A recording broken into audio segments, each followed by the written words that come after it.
I'm going to give you some tips on creating your person to put into your house that you're making. And so remember we took those pictures. I am going to give you your picture of yourself, and you can see this is going to be some pretty tiny cutting. Here's me. And so I did not bring home the one that I already put in my house, so I can't really show that to you right now, but here's some steps, a couple of options. I'll show you an easier option and a trickier one. So the first thing I'm going to do is just really carefully cut this out. I'm going to cut the head out, and it's okay if you need to cut out a few little pieces at a time. So I'm just going to cut this white part off. I could leave it just like this, or if I decide I want to go in and kind of get rid of, you can see part of my name tag hanging down, which I think I am going to get rid of that. So I'm going to sort of just leave a little neck there. This is going to be really good cutting practice.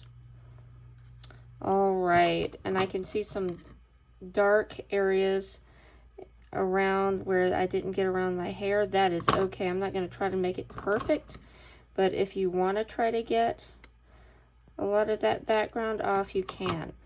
And so something else you could do, you could put a hat on top of your head or something. That would be probably pretty cute if you wanted to add that. So here's the easy option.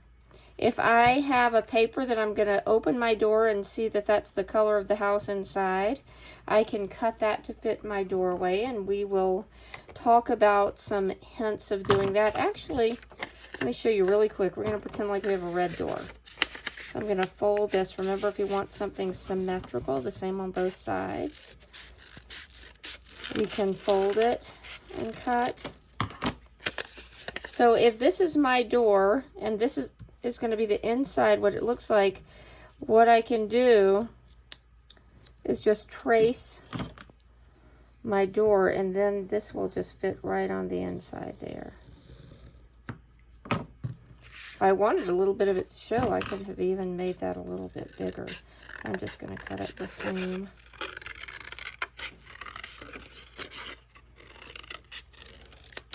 Okay, so this is my door.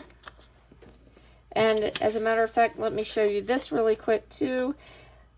If I want a kind of a frame around the door, we talked about that a little bit with our windows. This piece is almost not quite big enough, so, but I'm going to see if I can make it work so there's not going to be much yellow showing. And I could glue this on first, but I'm just going to show you. I could cut kind of like that. And then with this part, I'm going to just bend this really quick.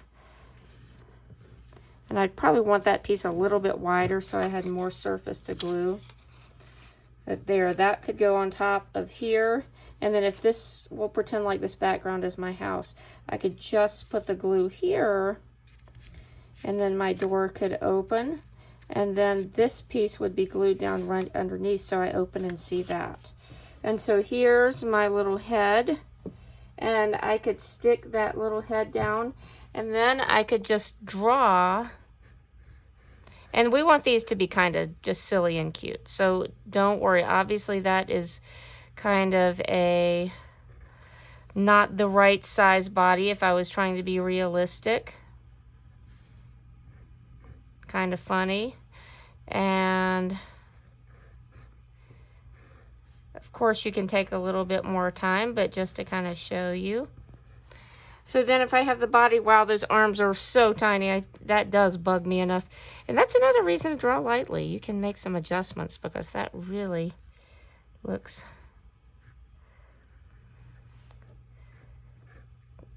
kind of silly. So let's see, and that's a strange pose there.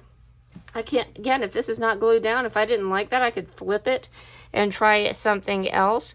But then I could just color that in. If you're using a colored paper for your inside and you're going to do it in this style, I would recommend choosing a light color that you can color over. And you can choose what materials you want to use. Colored pencils might be nice. I don't know about markers. If you're using construction paper, markers are not going to show up very well. But then there you have yourself and your house. Okay, so let's say I want to cut out the pieces. This is a little bit trickier. So what I could do there, if I'm gonna have a yellow shirt on, I'm gonna lay the head down. And I could, as a matter of fact, glue that down, but I'm gonna just try to show you. So I could do that.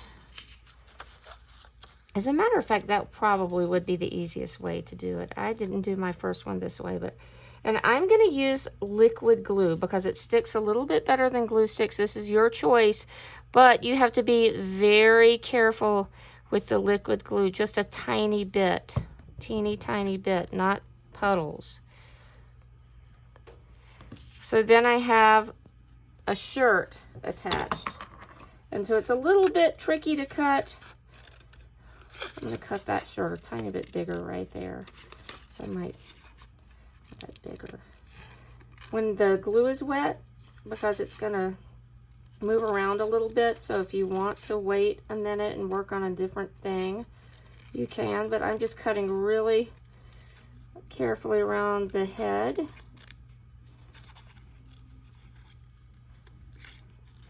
And again, I'm rushing. I would not try to be so speedy. My head got a little tilted, but that's okay. And let's say I want some red pants on. So then what I could do, I'm going to do it this way. I'm going to put a little glue right here. And then I'm going to go with it, put this on the edge of my paper. That's going to make it so I don't have so much cutting around to do. And then I could make pants, skirt, whatever I want, and then I'm going to cut that piece out. Hope I've been holding this where you can see it, and you can see that's scooting around a little bit with my wet glue. This is an easier way to cut this. I can just snip this part off, and then I could make 2 snips to get that part. So there I have a shirt and some pants, but I have no feet and arms. So I do not have any kind of tan or beige or anything here. So we're just gonna go with this yellow again. I would not pick that for skin. I don't believe any of us have bright yellow skin. But pretending this is a different color, you can see, as a matter of fact, let's see, how would I want to do this? I could just keep on going. I'm going to tear that piece off. But I think for this, so I won't have so much cutting around, I could just, and I'm going to keep it simple. I'm not drawing a lot of fingers there. That would be really hard to cut out. So I could draw the arms. And then what I'm going to do, I know I need those a little bit bigger to glue, so I have some space to glue. So I'm just going to make those longer, and that way I can adjust them out. And then that, you can see we're cutting little tiny things, really practicing that cutting. Something that I think I would do actually is I would cut this, and I wouldn't worry so much about my pencil. I'm not going to cut both of these out right now. Just show you with one. And then I'm going to flip that. That way those pencil lines aren't going to show. And then I would put glue on the back, and I could stick that arm there, do it with the other side. I think you get the idea now of how we're doing this. Let's think about some shoes. I could put this at the edge. And I want to try to not waste paper, so maybe I want to put that closer to the edge, so I'm leaving all that nice paper behind. And then I could just draw the shoes, just keep it simple. Cut those out and cut a little extra, remember, so you have something to glue on. And then put those on, and then you have your little person, and then you could put your person on top of whatever background paper. So we've seen 2 options. You can cut your head out and glue it directly on a background and then draw the body, or you can cut the little pieces out that way. Either way is totally fine, your choice.